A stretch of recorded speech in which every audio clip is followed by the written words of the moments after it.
এইরকম তো মানুষ জীবনেও দেখিনি। ডাইরেক্ট এত বড় একটা মার্বল ডাইরেক্ট ঢুকে দিছে, ঢুকে যাবে। ওরে গিলি ফেলছে, কি ব্যাপার সম্ভব?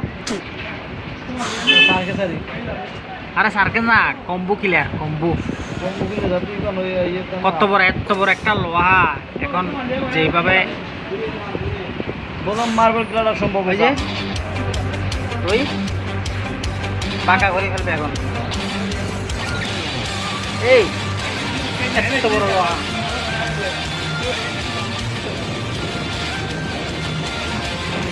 পাকা হয়ে গেছে। দেখছেন দেখছেন দেখছেন অবস্থা।